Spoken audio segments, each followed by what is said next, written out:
Hello everyone. Today our presentation is about disruptive innovation and negative externalities. As a start, let's see a piece of news. ISIS, a terrorist organization, circulates its information by internet social networks such as Facebook and Twitter to recruit new fighters and attract followers.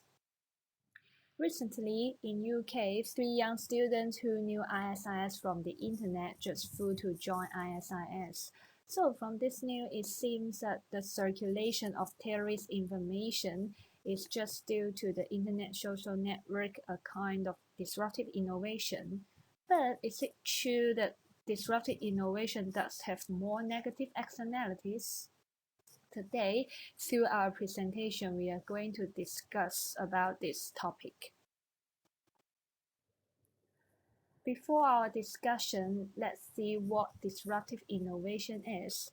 It refers to the innovation that helps to create a new market and value network, but disrupts an existing market and value chain eventually, thus displacing an old technology which the market does not expect. So generally speaking, disruptive innovation involves in business, politics, and society, three areas. In the first part, we will talk about the opinions in this article, and then in the next part, we are going to also express our group's own analysis and opinions. In this article, the author claims disruptive innovation poses negative externalities to our life. She thinks that the social cost incurred by disruptive innovation is larger than social benefits. To support her claim, she makes her explanation from three aspects: the business, society, and politics. First, in terms of business, she points out disruptive innovation disrupts the order of the economy operation, such as the global financial crisis in 2008. The excessive innovation in financial products is regarded as a major cause.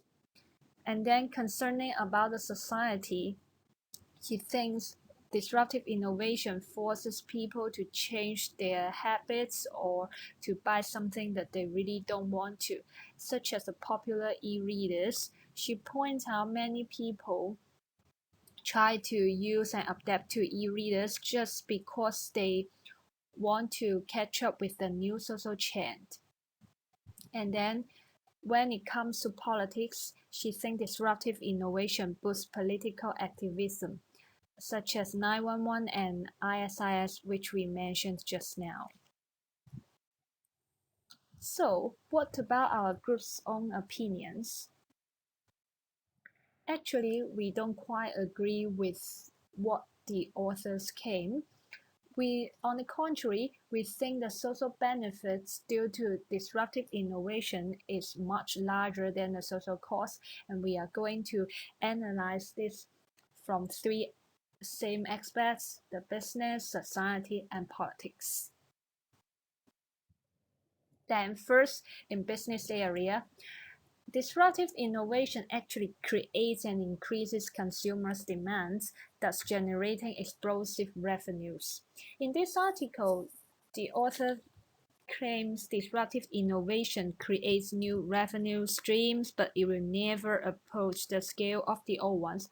However, on the contrary, our group thinks new revenue stream covers a variety of industries, and usually the new revenue stream can generate a lot more new stream. So it is really difficult to define what the real new revenue streams due to disruptive innovation and compare this to the original old ones. Let's take the Alibaba as an example.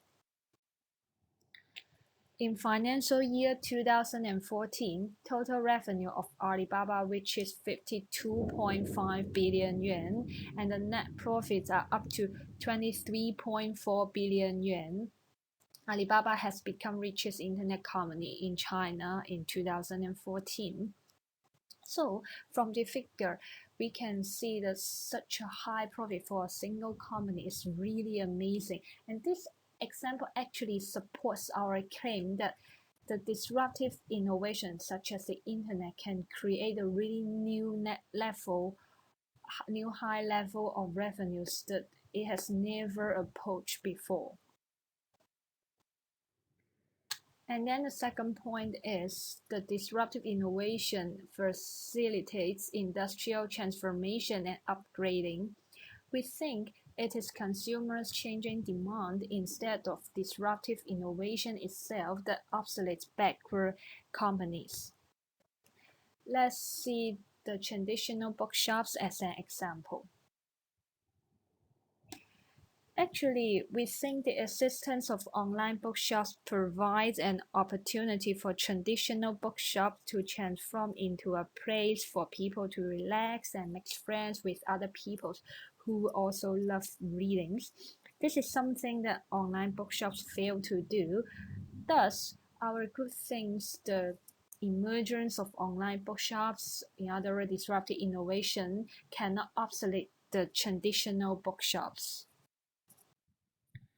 Then the last point is disruptive innovation stimulates business competition and improves product qualities, thus increasing consumer service, such as the Apple and Samsung, which we are quite familiar with. Due to the progressing innovation and fierce competition between these two companies, consumer can have more available choices, and this is a really good news for the consumers. We also argue that disruptive innovation have more positive externalities from social aspect. Today, we notice that more innovation tend to be user-friendly to some extent, increasing customers' utility. A case in point is that a lot of mobile phone applications have put users' way of thinking and lifestyle in the first place.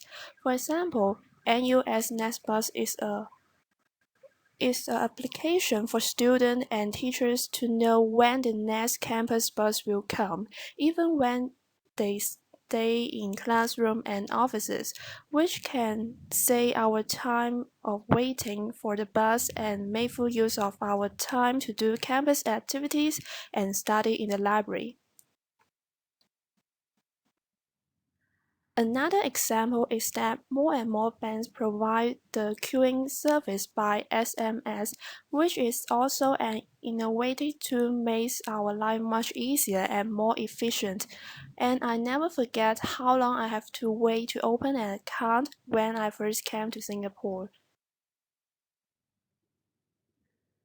According to the author, disruptive innovation forces people to learn and adapt to new habits or lifestyles, no matter they like it or not. In our opinion, though there may be a temporary difficulty in adaptation when it is completed, people will be likely to enjoy high level of efficiency, which means that the social welfare will be upgraded as well. To be specific, nowadays more and more social network platform has come up, such as WeChat, Line, and WhatsApp. At the beginning, we have to learn how to use it, and it will take more time for the elderly people. However, after several times, it is a good communication tool since it is free without limitation of space and time if you have internet. Take me as an example, though studying abroad, I can keep in touch with my parents anytime and anywhere without paying a long phone bill. Another example is that credit card has changed the way how people consume, but this change provides not only convenience for customers but also more revenue for merchandisers, thanks to the electronic money which paved the way for cash flows and shortened the time of exchange. Disruptive innovation can also exert positive effect on the politics. First of all, for the sake of politicians in the election, innovative technology gives them more ways to get more votes.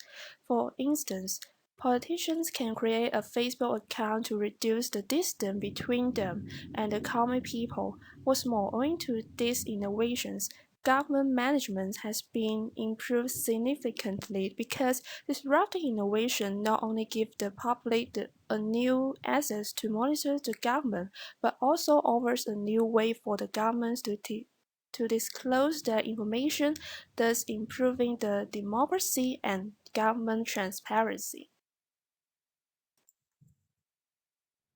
At the end, we want to sum up our opinions. First, positive externality outweigh negative externality because the social value is larger than the social cost. Second, disruptive innovation should be encouraged.